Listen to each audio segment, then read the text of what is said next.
Welcome back, pre-calcers. We are on section 6.3 talking about trigonomic functions of angles. So today we're going to talk a lot about what's called a reference angle. So it's important when we're talking about reference angle to have some proper notation about angles. So to start off, a little vocab for you. When you have an angle, there's always that initial side that starts your angle.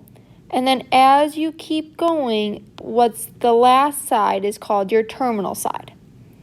The point in the middle is that vertex, and that's the angle that you're going to talk about. Now, these angles, angles generated by a counterclockwise rotation have a positive measure. So if you look at this example right here, here's my terminal side. I'm going in a counterclockwise direction. That makes it a positive measure, and I end at my terminal side. However, angles generated by a clockwise rotation have a negative measure. Again, you start at your initial side. Because I'm going clockwise, it's going to be a negative measure, negative 30 degrees towards your terminal side. It's very important to find the initial and the terminal side to figure out the measure of your angle. For example, if you see this right here, it's a nice little like loop-de-loop. It's saying this entire angle is the angle that I'm talking about. You go around pretty much a full circle, so the 360 degrees is a full circle, and then you add on this little part to end at your terminal side, which turned out to be 30 degrees. Add it all up, this angle with the little loop is 390 degrees. Very important, my dears. If you're trying to show that the angle is 390 degrees, you need to show the little loop. Okay, the little snail if you want. Otherwise, to me and to anyone else reading your work, it would look like just a 30-degree angle. But with this little curve, it's saying you're doing a full circle plus that 30 degrees. Now, everything we're doing obviously talks about trigonomic functions. So we're going to look at this right here, which is called the unit circle. P, which is the point x, y, so this point right here, denotes the point where the terminal side of an angle intersects the unit circle. Okay, a lot of vocab. So this right here is that terminal side, right where the angle ends, and the unit circle is in pink. The unit circle is a perfect circle, x squared plus y squared, centered at the origin, and it equals 1. Well, if you can think back to when we talked about circles, the right side, what it equals, is always the radius squared. Luckily, the square root of 1 is 1, so we know just from this unit circle that the radius equals 1. That's also going to come in handy because when I draw a triangle, and I'll draw it in a different color, if I draw a nice right triangle coming from point P, from the center of the circle, right here is a nice right triangle.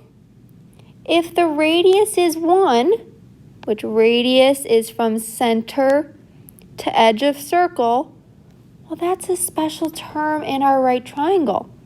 It's called that hypotenuse. Oops. So the hypotenuse is also 1 in the unit circle, only because it's the unit circle that has the radius of 1 and which forces all the right triangles to have a hypotenuse of 1. That's going to come in handy. What we're now going to do is find kind of the ratios that go with our 6 trig functions. So I'm going to zoom in for a second. Looking just at our right triangle, up to point P, which is coordinates x, y. So this is the x coordinate, this is the y. For this moment, I'm going to ignore the fact that the x is negative because it's going to the left. I want to make this a very general statement right here. So looking at this, we have our angle of focus, which is going to be the angle in the middle here. So right here, right, this is the angle we're looking at.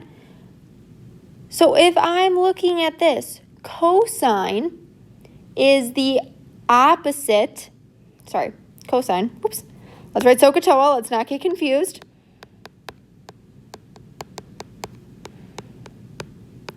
Usually I always start with sine. These notes are a little different. So cosine is going to be adjacent over hypotenuse. So for any point on this unit circle, the cosine is going to be the adjacent, which is the x value, over your hypotenuse. And the hypotenuse for any right triangle in the unit circle is 1. So if you want to find the cosine of an angle in the unit circle, you just have to find the x value. That's pretty cool. So if you want to write this, it's point xy. Well, really, it's point cosine of your angle. Maybe you can guess what y is. Let's solve that. If I want the sine, looking at SOHCAHTOA, sine is opposite over hypotenuse. So we take the opposite side over the hypotenuse in this case. So it's y over 1, which is just y. So if you want to find the sine of an angle, you can just look at its corresponding y value. Tangent is opposite over adjacent. So opposite over adjacent, it's just going to be y over x. It doesn't simplify, but that's okay. You would find your angle, take the y value divided by the x value. Secant, remember secant is 1 over cosine. So I can just look at cosine and do 1 over x. Cosecant is 1 over sine. And cotangent is 1 over tangent, so x over y. Good facts to know. As long as you are familiar with this concept, the rest can be found right away. So the cosine is always the x value no matter where it is in the circle. It could be negative if the x value is negative, and the sine could be negative if the y value is negative. So this would be any point on that unit circle. There's also two very specific, maybe I want to say there's 4. I guess there's 4 very specific measurements on a unit circle that have a little special case. So what I'm going to do here, one of these is going to be all about sine, and then this one's going to be about cosine, just so that we have a reference to look back at a later time. Looking at our angles, we know that this is 0, right? Any degree is 0. If I keep going in a counterclockwise direction, this will get me 90 degrees. So I'll put degrees. If I keep going in that counterclockwise, this gives me 180 degrees. And then 270. So that's actually the same on both pictures here. Just talking about those angles of measure. Now the fun trick comes into play. What I'm going to have you focus on is this I in sine, treat it like a 1. Can you kind of see how it looks like a 1? That's my trick. Sine of 90 degrees is 1. Opposite, so try to think of like opposite side of 0, sine of 270 is going to be -1. This is a little trick that you can use. This is how I visualize it. The I shows me that sine of 90 is 1, sine of 270 is negative 1. Then the other two are just 0, and those are your sine measurements. Cosine, the O here in cosine is going to tell me the cosine of 90 is 0. Cosine of 270 is 0. When you go to the right is positive, so that's positive 1. And then you have negative 1 to the left, if you want to think of it that way. Otherwise, you can definitely use the ideas we have above. You'll realize that cosine of 90 degrees, using this fact right here, my dears, is the x value over 1, or the x value. Well, what's the x value at 90 degrees? Well, it's nothing. It didn't go right or left. So the x is just 0, hence the cosine is 0. Let's look at the sine. Sine is just the y value. Well, what's the y value in 90 degrees? Well, right up here, the y value would be 1. You can imagine the nice unit circle if that's helpful to you as well. It's this value right here I'm talking about. That sine is 1 because the y value is 1.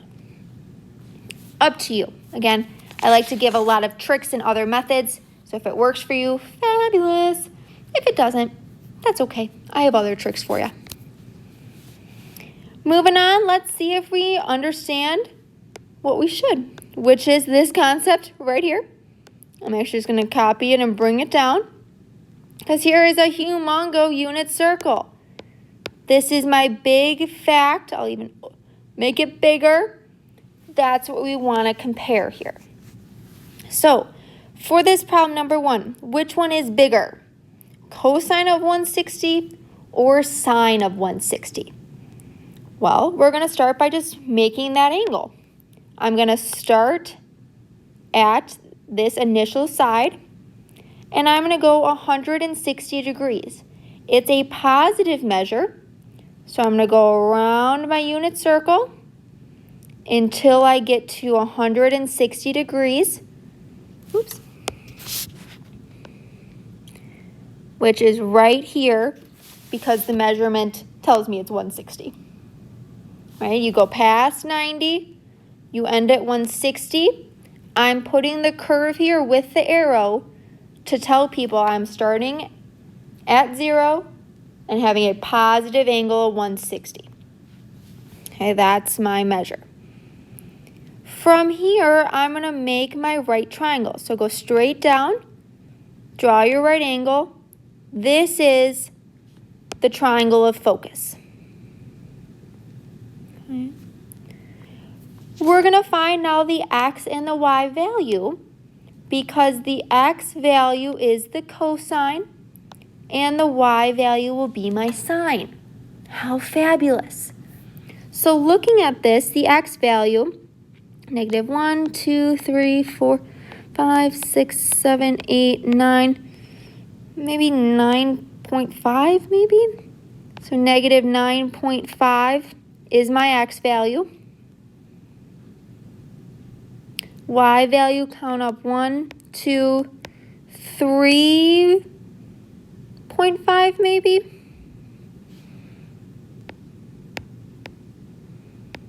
Would be my y value. But wait a second.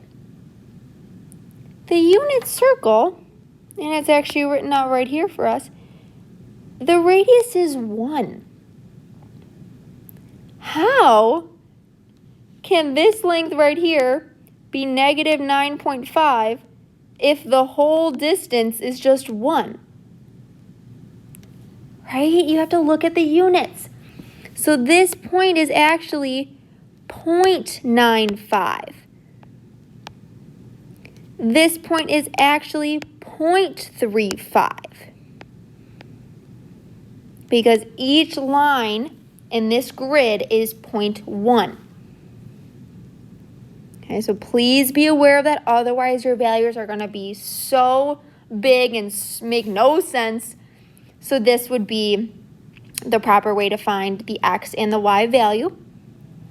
So this is what it's saying. This point, I can even just call it, how about I call it P? Point P is negative 0.95, comma 0.35. That's that coordinate point P where the terminal side ends at 160 degrees. Knowing the fact that cosine is x, I know cosine of 160 is the x value, so negative 0.95, compared to the sine of 160. Sine is the y value, which is positive 0.35. So hopefully it's clear. This one is the bigger. 0.35 is more than negative 0.95. Okay, one more. We're going to find the sine of 110 or the sine of 290. So this time we're actually going to make two separate triangles and find their x and y values. So let's do orange, why not? So sine of 110 means we're still going to start at the x-axis. We're going to now go 110 degrees. So I'm going 110. I'm going to draw here. You always need your arrow to show what is the terminal and initial side. And now I'm going to draw my right triangle from that point. From this point, which is at 110 degrees. Head down. Draw your right angle. This is my 110 degrees. I just need the sine. The sine is the y value. So we can just count up on our y's to find that y value. 0.1, 0.2, 0.3, 0.4, 0.5, 0.6, 0.7, 0.8, 0.9, maybe a little bit over 0.9, maybe 0.92, 0.95, 0.95 maybe. That's the sine value because that's the y. That's all I needed to find.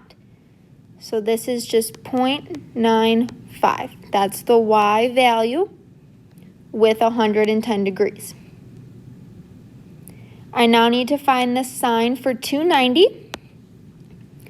Again, starting at your terminal side, you're going to go all the way around until you get to 290. Draw your arrow so we can tell it's a positive measure. Here's 290.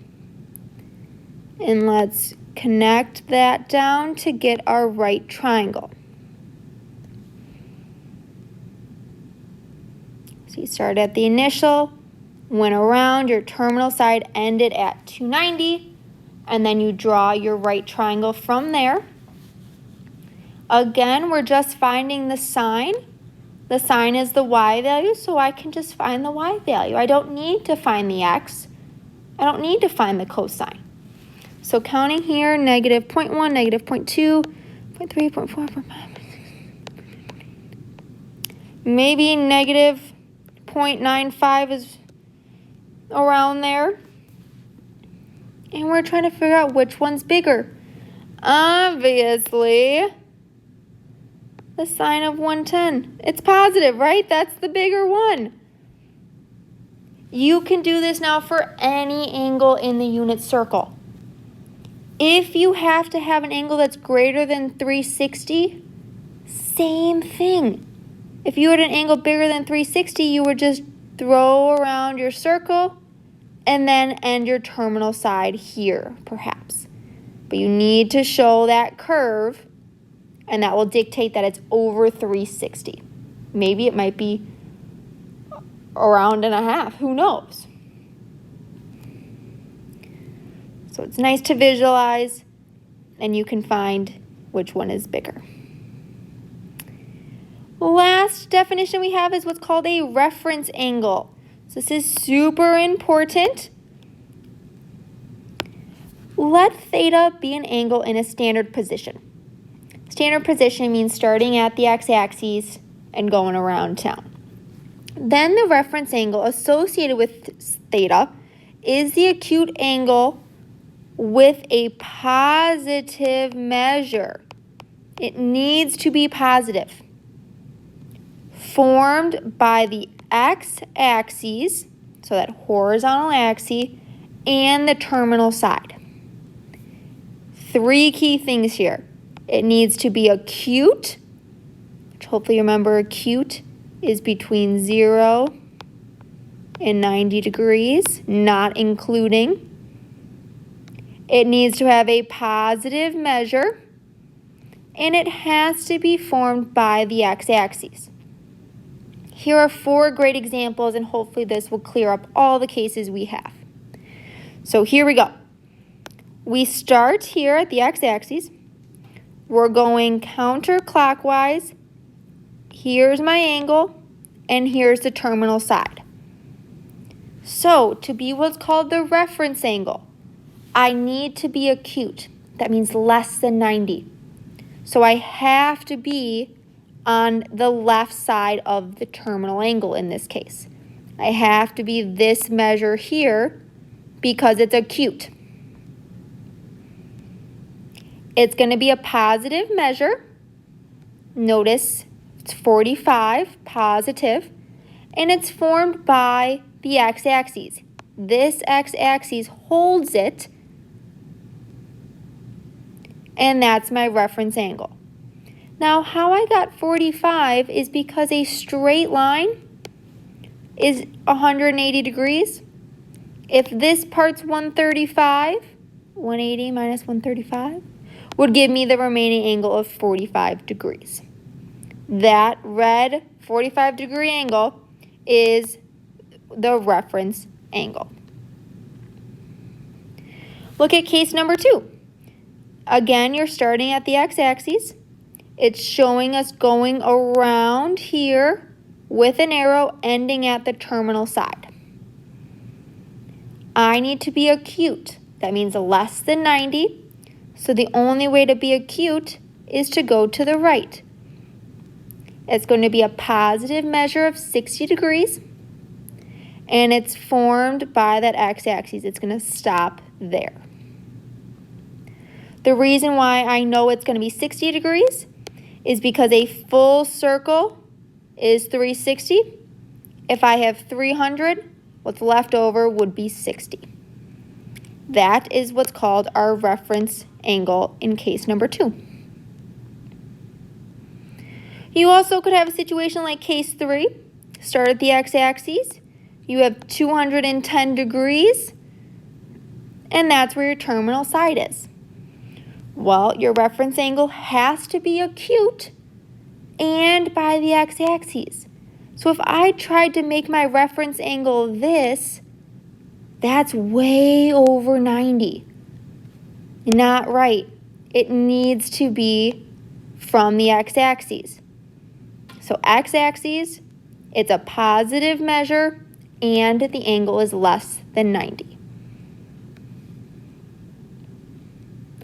Last case, starting at the x-axis, you are now going clockwise, which is a negative angle to the terminal side. Okay, the reference angle is acute, so it needs to be less than 90. So I know I have to go this direction, because if I went this way, I'd be bigger than 90. It has to have a positive measure.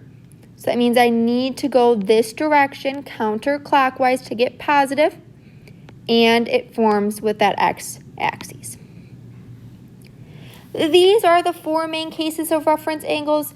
As always, there will be other situations where you have to find the reference angle, but as long as you follow those 3 circled terms, that will be your reference angle. If you have any questions, bring them to class. Otherwise, have a great day.